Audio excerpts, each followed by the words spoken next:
See, as you can see, the more you fuck around, the more you're going to find out. And also, if you stay down here and you never fuck around, you'll never find out. I'll go right. So the Knicks started off this game shooting very cold from the field, unlike in game 3, as guys outside of Jalen Brunson shot 2 of 10 from the field. And you would think Nick Nurse and the 76ers would make adjustments and go back to Kyle Lowry sagging off his defender and getting into his attacking lanes. But surprisingly, they didn't go to that. Now with those team struggles early on, let's take a look at some of the defensive looks that Jalen Brunson gets early on. We're going to see Tyrese Maxey stunt. Joel Embiid play drop back coverage coming off this pick and roll. And this is a very similar look to game 1. This is how Philly's starting off, but Brunson makes light work of it. So Nick Nurse right here early on is showing that he's going to respect Josh Hart's shot. Look at Kyle Lowry, does not make that full commitment. Embiid right here on the strong side, one-on-one, playing drop back coverage. Brunson takes advantage, creates the spacing. So the 76ers early on continue to show relaxed coverage on Jalen Brunson as the Knicks right here go to a game plan in which they started executing during game 3, setting screens up top, letting Brunson go downhill one-on-one with Embiid. Take a look at Lowry, he's not really sagging off. Coming off that screen, drop back coverage, and Brunson straight up pulls up. Very relaxed to start off this matchup. So with the Knicks offense starting to get cold, we're going to see them execute something they've been doing throughout this series, which is whoever Maxey is guarding in transition will be the one to set the screen. So if Maxey was guarding OG, OG would be the one to come around, set the screen to try to get Brunson on Maxey on that pin down. As Josh Hart sets a perfect pin down, and we're going to see Brunson right here take Maxey to school. And is able to draw that foul. So once again, right here, pay attention to Joel Embiid as he barely even moves in this drop back coverage. Look at him. Doesn't contest, nothing. Barely even moved. Barely even got back for the rebound. Yeah, with Embiid not being as mobile, we're going to see Brunson right here. 2 screens, which side to go on. We already know he's going to come off and attack Embiid. Brunson gets a good look right here, gets Embiid how he wants him, dropping back, and he just bricks it. But this will continue to be a reoccurring theme right here. This is a well-designed play right here because either way, if Brunson goes left or right, the corner help defenders are going to have to make a commitment. So that's Dante possibly being wide open. If Batum helps out after Brunson comes off that screen, then OG's right in his spot. And once again, for some reason, even with the rough shooting in the first quarter, the 76ers held back from sending help when Jalen Brunson is just dealing one-on-one with Joel Embiid going downhill. Yeah, as soon as Embiid sits his doofy ass down, the Knicks offense just flows. Just go to that pick and roll with IH and Brunson. Points in the paint come a lot easier. Yeah, right here, we see Brunson get into his creation bag one-on-one on the island with Cameron Payne. Look how easily he sets up Precious. He just misses it, man.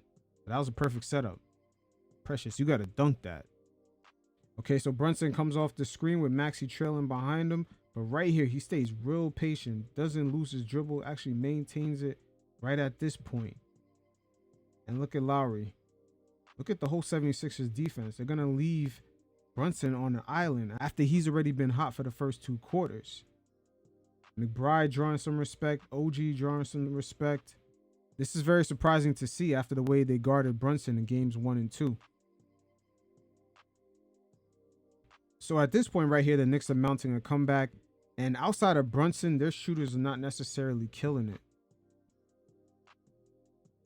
So surprisingly, the 76ers at this point are not going to have anyone actually back up Embiid, as they're respecting the shooters still, electing to stay attached to them. So Joel Embiid has sat down the first 5 minutes of the second quarter. And in that time span, the Knicks were able to capitalize, getting 8 points as Hartenstein and Brunson went into their floater pick and roll game. And they limited themselves to only 1 turnover on 66% shooting, while the 76ers were only able to get 2 points. Their offense ended up stagnating, going 0 for 8 in the field with only 2 free throw shots. As Precious Achiuwa introduced a brand new dynamic into the 76ers, is dealing with someone who could defend the interior as well as use his athleticism to get out on the perimeter.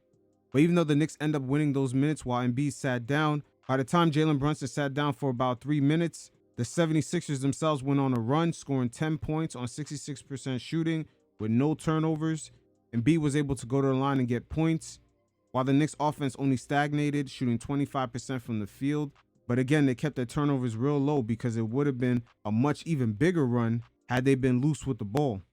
So even though the Knicks outside of Jalen Brunson struggled in the first half with their shooting, guys still impacted the game by getting inside points like Hartenstein with his floater game, OG Anunoby and Josh Hart working the glass, keeping the 76ers from getting second chance points, and our guy Miles McBride coming through as he's been doing this whole series with timely buckets as he had 8 points going into halftime.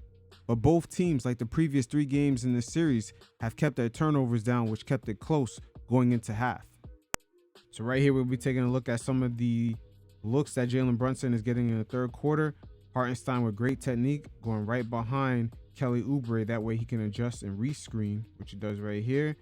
And interesting enough, look at Tyrese Maxey right here. No sag. Normally from game 1 and 2, they would have the defender right here sag off. Now Kyle Lowry sagged off on the weak side, but really it's supposed to be Maxey right here stunting in, but he doesn't. That's a good look right there. So Brunson and Hartenstein gets into a lot of rescreening. Pay attention to Tyrese Maxey right here. He does not kind of stunt in. This is very interesting. Even though Dante has been cold. He's been very cold thus far, but they're respecting the shooters as Brunson gets a good look right here. But it's interesting that even though Jalen Brunson has been red hot, they're leaving him on an island with Embiid. Once again, right here, pay attention to Maxey. Doesn't lean in and kind of clog up the lanes of Brunson. Dante is 0 for 2 at this point. He hasn't really been a factor. But they leave Brunson with a pull-up good look. Very surprising. Now this leaves us to wonder if the 76ers don't want Joel Embiid to get exposed upon some of these recovery rotations. That's the reason why they're not playing a similar style of defense as they did on Brunson in game 1 and 2. Because he's red hot at this point, and just to give him that much space, you're asking him to just cook. Now, one thing right here, this game really exposed, is the fact that Kelly Oubre, in a way, he bothers Jalen Brunson. We're going to see throughout this segment, Brunson consistently hunting Tobias Harris because it draws a more favorable matchup. Now, interesting enough, Tobias Harris, the last deal he signed with the 76ers, at the time it was considered either a near max deal or it was a max deal after Jimmy Butler had went to Miami. But Kelly Oubre is on a minimum contract, and it just seems like he has a bigger impact on his team than even Harris at times. But the wingspan of Oubre has bothered Jalen Brunson, especially in game 1 and 2. But we're going to consistently see Brunson hunt for Tobias Harris on the island. And shockingly enough, the 76ers do not double team. They don't send any type of help. Now, Brunson really went off in this third quarter. But check the technique, very similar to Hartenstein. Right behind Batum, he's going to set this screen and then just make that readjustment, choosing whatever side is best suited for the current circumstance. Right there to the left side. Now, at this point, Embiid backpedaling, you would think guys would stunt in more. Brunson really being the only one that got hot. Dante just catching fire. It's got to really be Embiid's mobility. They just, look at Kyle Lowry. He just stunts in, but doesn't really fully commit like he did. Got OG out here. They're really respecting the Knicks shooters. These type of coverages is a complete 180 than what we saw in the beginning of the series. So with the quarter just about to end, Nick Nurse is about to do DeAnthony Melton dirty. He leaves him on an island, dolo. Once again, the 76ers just really respecting the Knicks shooters. They really are. I'm surprised Lowry, and especially Lowry in game 1, he stunted in way more. Got in the way. See, Oubre would normally be right here in the paint. But the 76ers did DeAnthony Melton dirty. Look at Brunson. Don't disrespect me by having him guard me. Yo. Even though Embiid had turnover issues, he was still able to get Hartenstein in foul trouble, with him picking up his 5th personal before the third quarter ended. and it made a way for Precious Achiuwa, OG Anunoby, and Josh Hart to step up as they all continue to impact the game without scoring necessarily. Josh Hart getting to the free throw line about 6 times in that fourth quarter. Despite him having 4 personal fouls himself, he was able to play spectacular defense, keep the 76ers off the boards. Same thing for OG Anunoby. But when the fourth quarter had initially started, Jalen Brunson had sat out the first 3 minutes, while Joel Embiid played the whole second half. And within that time frame, the 76ers were not able to capitalize, as they not only scored the same amount of points as the Knicks due to timely buckets by Deuce McBride. And man, I gotta say, Deuce has come a long way, barely getting any minutes, and now he's hitting clutch shots in a very big playoff series. And he's really filled in nicely once Emmanuel quickly was shipped off to Toronto, and he's really stepped up. And in a way, this says a lot about the Knicks coming a long way into developing players. But Jalen Brunson checked right back in with the Knicks still up 1 and putting up a solid effort defensively. And when it came to the Knicks offense, it was really propelled by the defense, as they didn't really have a solid quarter. But right here, we're going to take a look at some of the looks that Brunson was getting in the fourth, as for some reason, he still was with Embiid on the island, as we see right here. The 76ers were still respecting the Knicks shooters, even though we shot at an abysmal 28% from the field.